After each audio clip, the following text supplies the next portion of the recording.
Hello friends, welcome back to our channel Pratibha Chandan. ఇవాళ మన recipe immunity booster. ఇక late చేయకుండా టాపిక్లోకి వెళ్ళిపోదాం. టాపిక్లోకి వెళ్ళే ముందు మన ఛానల్ ఎవరైనా కొత్తగా చూసినట్లయితే సబ్స్క్రైబ్ చేసుకోండి. ఇక ఇంగ్రీడియంట్స్ అనేది చూసేద్దాం. ఒక స్పూన్ అనేది మిరియాలు తీసుకున్నాను, అలాగే ఒక స్పూన్ లవంగాలు, అలాగే దాల్చిన చెక్క, చిటికెడు పసుపు, ఒక చిన్న ముక్క అల్లం. ఇక్కడ మిరియాలు, అలాగే లవంగాలు, అలాగే దాల్చిన చెక్క కచ్చాపచ్చాగా మనము మిక్సీ పట్టుకున్నాం. అలాగే అల్లం చిన్న చిన్న ముక్కలుగా కట్ చేసుకోవాలి.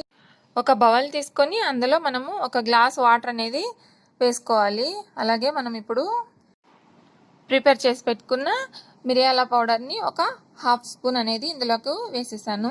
అలాగే ఇప్పుడు మనము లవంగాలు ఒక హాఫ్ స్పూన్ అనేది ఇందులోకి వేసేసాను. అలాగే దాల్చిన చెక్క కూడా ఒక హాఫ్ స్పూన్ అనేది ఇందులోకి వేసేసాను.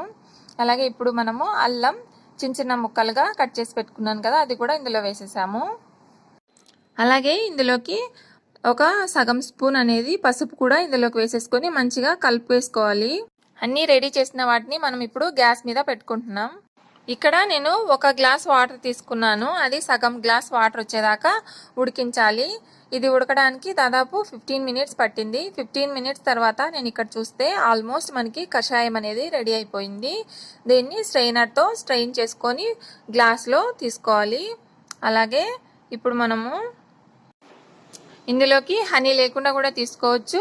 నేను ఇక్కడ 1 స్పూన్ హనీ అనేది మిక్స్ చేస్తున్నాను. అలాగే ఇది డైలీ 2 టైమ్స్ తీసుకోవాలి, మార్నింగ్ అండ్ ఈవినింగ్.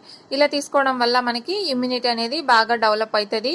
ఇప్పుడున్న కరోనా సీజన్లో మనకి ఇమ్యూనిటీ చాలా ఇంపార్టెంట్ కాబట్టి కంపల్సరీ ప్రిపేర్ చేసుకోండి. అలాగే ఈ రెసిపీ కోల్డ్ అండ్ కఫ్ ఉన్న వాళ్ళకి మంచి హోమ్ రెమెడీగా యూజ్ అవుతుంది. అలాగే ఈ రెసిపీ మీకు నచ్చినట్లయితే నా ఛానల్ని సబ్స్క్రైబ్ చేసుకోండి, అలాగే లైక్ చేయండి, అలాగే షేర్ చేయండి, అలాగే కామెంట్ చేయండి.